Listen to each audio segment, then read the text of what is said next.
大家好，我是 DJ 汉堡。那这一期作为一个来渝半年的北京土著啊，教大家怎么分辨重庆的东南西北来给大家定位。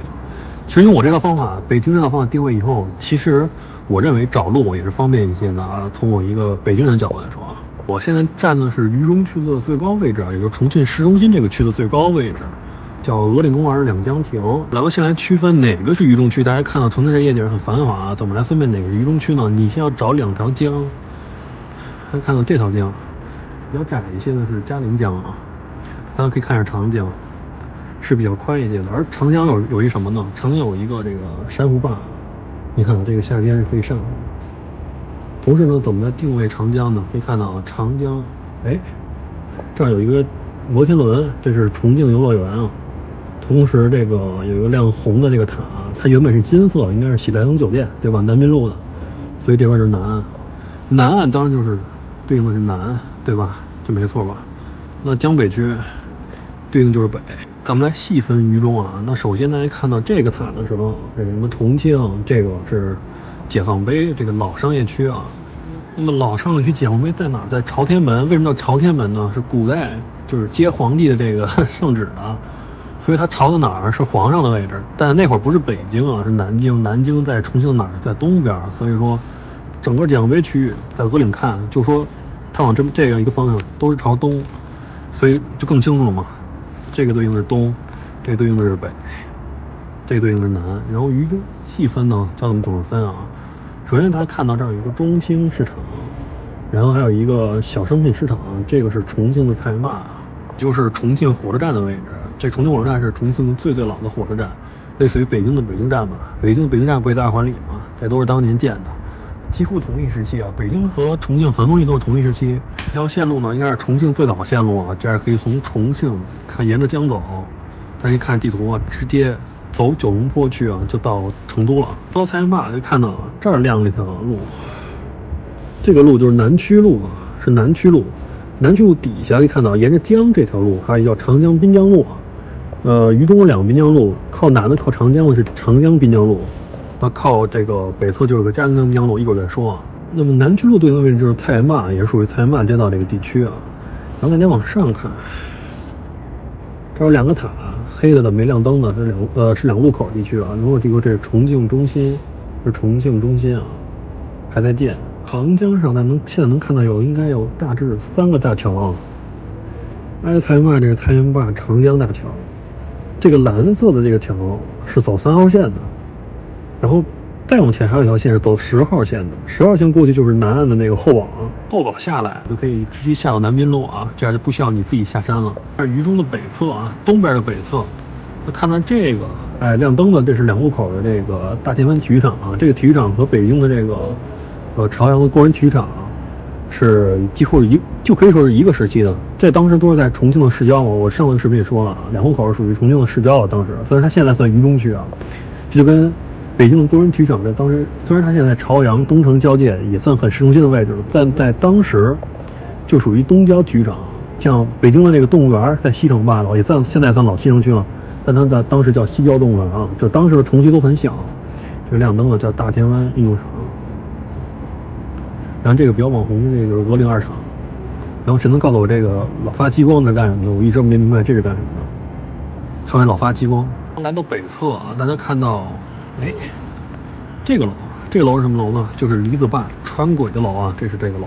然后离子坝这个楼的底下就是离子坝正街啊，大家看这条线路，然后再往底下是嘉陵江滨江路，这跟这个南边的原理差不多。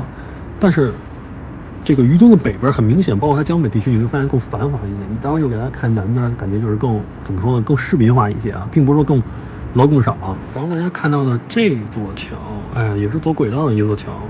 再看到这2条桥啊，到这儿分叉下去了，这是3号线，也是重庆的3号线啊。这块是牛角坨，不知道能不能区分出来。上个视频大家说了，重庆山上山下一个街道，那刚才也说了，对吧？在中间，比如在这块中间是2路口，南边下去就是菜坝，2路口北边下去就是牛角坨，对吧？这样大家理解就行了。牛角坨上清寺这一块，就不知道谁把无人机飞上来了，不管它了啊。然后呢，对应的这个大家看到这个楼就是陆海国际啊，现在是目前在造的这个渝中区最高楼，重庆最高的楼。这对应的这渝中的西侧。然后大平医院呢，就是渝中区的大平街道，山上是大平，然后山下这个淮国际这块化龙桥这块就是化龙桥街道。哎，不知道大家熟不熟悉这个大平医院？这个在山脚下经常看到这个，今天终于来到他的身边了啊！就在大平。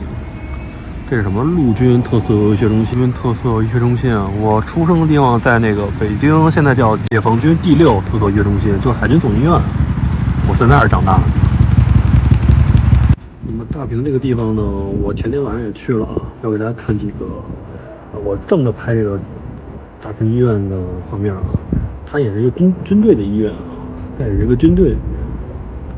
那么我刚才下午就是从化龙桥上来走这个半山崖线，走到鹅岭公园的，花了1个多小时吧，还挺有意思的，就完全没有走游客和汽车的道路啊，完全就是山路过来的。那么像大平山上的大平，山下的化龙桥这个地区呢，在以前其实是属于沙坪坝区的，市中区变成渝中区的时候，合了2个街道，就是这2个街道，然后现在是渝中区在开发了，等于再往西侧就是沙坪坝了。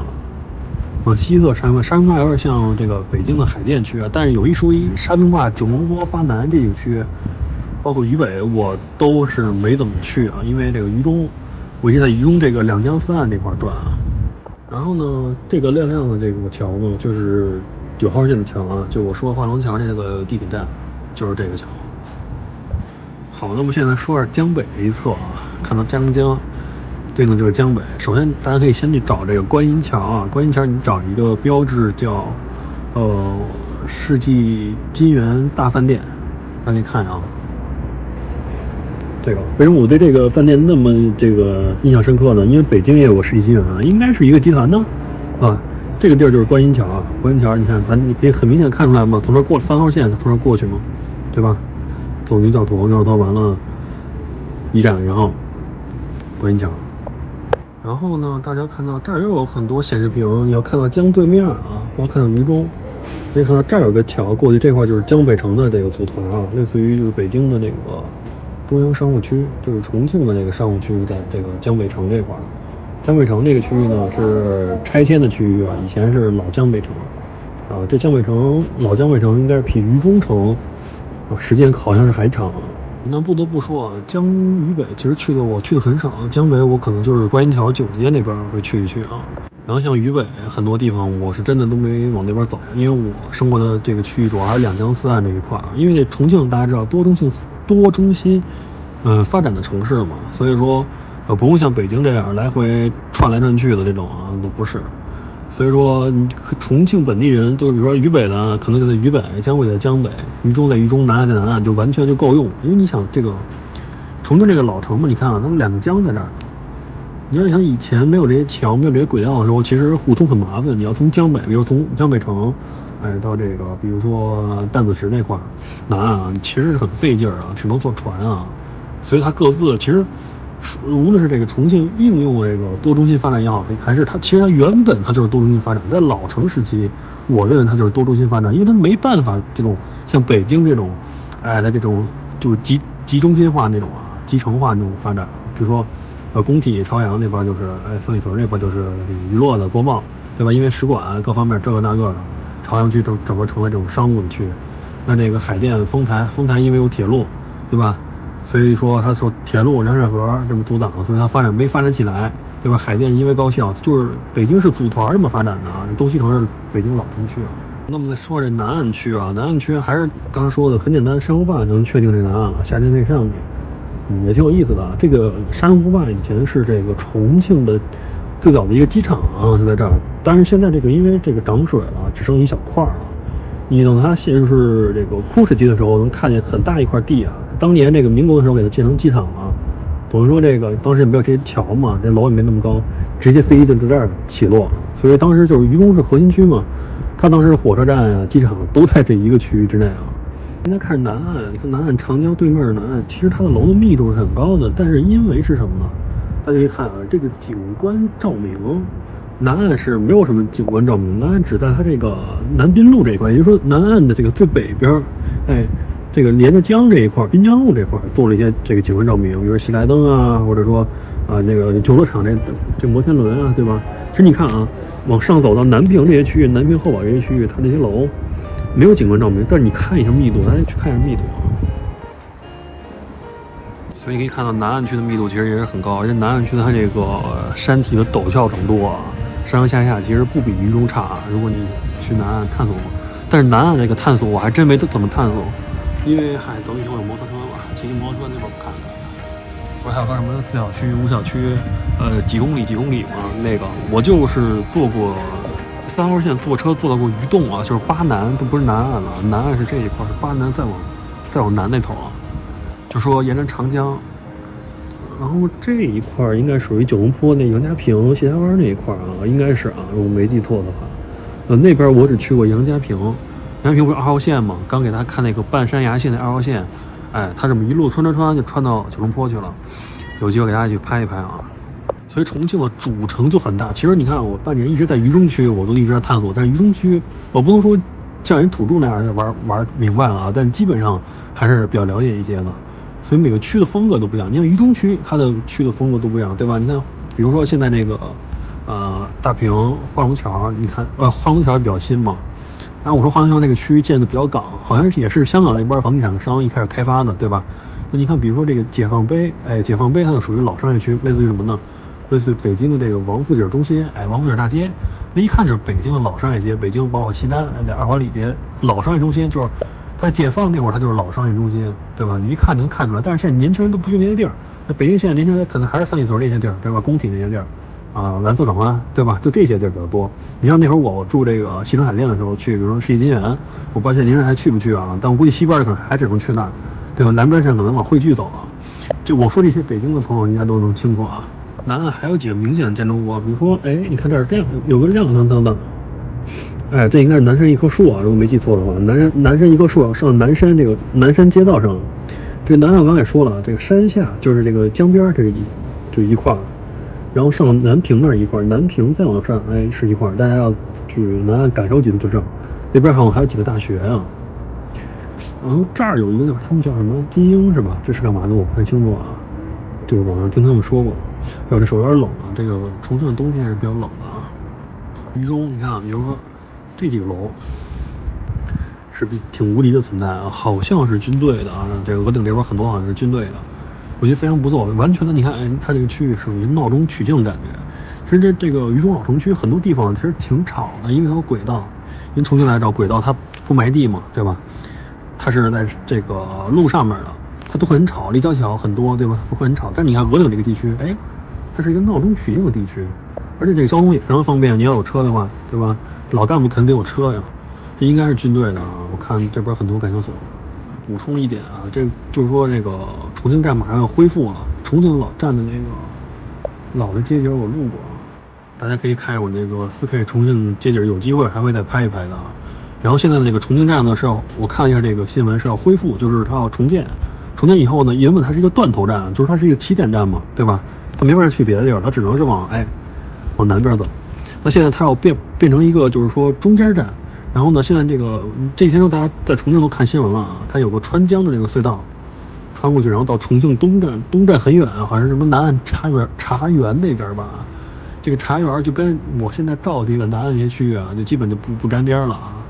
可能应该是就是南山嘛，它要跨过南山，这么穿过去的那一块儿。我大概看了一下地图，所以这期就是简单给大家讲讲我作为一个北京人在重庆来渝半年怎么做定位的。其实我觉得这重庆定位太方便了，对吧？朝天门指东，长江南，江北，然后你找几个标志建筑物，其实能区分。就是说，唯一和本地人区别什么呢？我不知道这个重庆的小路在哪儿。你要知道，你小路，你的这个不是通勤啊，就是你的那个到达目的地的速度会快很多啊。这个小路我是不知道，但是你只要知道东西南北，其实我跟大家说。你只要知道这个东西南北，你是可以到达你的位置，这无非就是上山下山，对吧？过江的问题，对不对？过江你只能靠车靠轨道，你要是上山下山的，你得找个小路，对吧？白天上山下山，晚上就算了啊，晚上还是该坐什么公交坐公交，该开车开车，该打车打车了。好，那这期就这样了。这重庆的冬天也非常冷了，大家看到我和这个在北京穿的衣服差不多，这个你看我们这厚裤子。啊，穿的都说实话，我在北京冬天怎么穿，我在重庆就怎么穿的啊。这潮冷潮冷的，这重庆这个冬天啊，的确不太好受，但是它空气还是非常不错的啊。然后你看这个就是我住的地方嘛，然后现在它这个红灯也开了啊，红灯是7点半，这个渝中区是有景观照明的，大家可以看到，对吧？2点4是有景观照明的。那么现在好像应该是提前了，以前是7点半，现在是6点半了。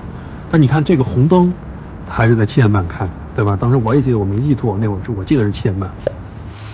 好的，那这期就是这样。如果大家喜欢我的视频，给我点个3连关注啊 ，YouTube 上给我点赞订阅，谢谢大家。